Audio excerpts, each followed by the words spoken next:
માંડલના વિઠ્ઠલપુરા ખાતે ક્ષત્રિય એકતા મહાસંમેલન યોજાયું હતું, જેમાં સમાજમાં સામાજિક અને રાજકીય અગ્રણીઓ અને હજારોની સંખ્યામાં રાજપૂત સમાજ ઉપસ્થિત રહ્યો હતો।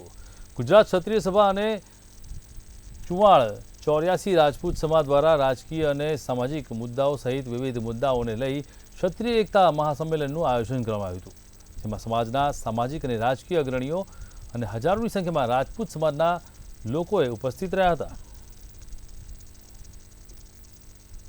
ગુજરાત ક્ષત્રિય સભા 84 કટોસ્ટન શેઠ રાજપૂત સમાજ, વિરમગામ, મંડલ, દેત્રોદ, વઢિયાર, દેલવાડા, સુણસર અને સમગ્ર ક્ષત્રિય સમાજની વિવિધ સંસ્થાઓના ઉપક્રમે આજે ક્ષત્રિય મહાએકતા સંમેલનનું આયોજન કરવામાં આવ્યું છે।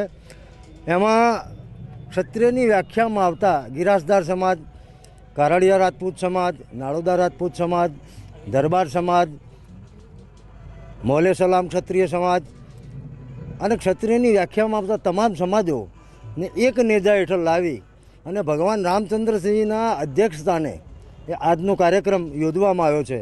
પહેલો તો આજનો કાર્યક્રમ એક સામાજિક કાર્યક્રમ છે અને અમારી ડિમાન્ડ જે પ્રમાણે સુખદેવસિંહ ગોગામેડી અને વિજયસિંહ ભડાણાની જે હત્યા થઈ, તો એના પ્રમાણે એવી હત્યાઓ એવું નહીં ક્ષત્રિય સમાજની, બીજા કોઈ પણ સમાજની એ વસ્તુ થાય એ બહુ નિંદનીય છે। તો એવી ક્યાંય પણ આવું થતું હોય તો સરકારને સરખા પગલાં લઈને પૂરો ન્યાય આપવો પડે એ સમાજને, એ પરિવારને।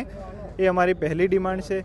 બીજી ડિમાન્ડ કે આવતા લોકસભા આવે છે એમાં બી ડિમાન્ડ કે અમુક સીટો ક્ષત્રિય સમાજને પણ આપવામાં આવે।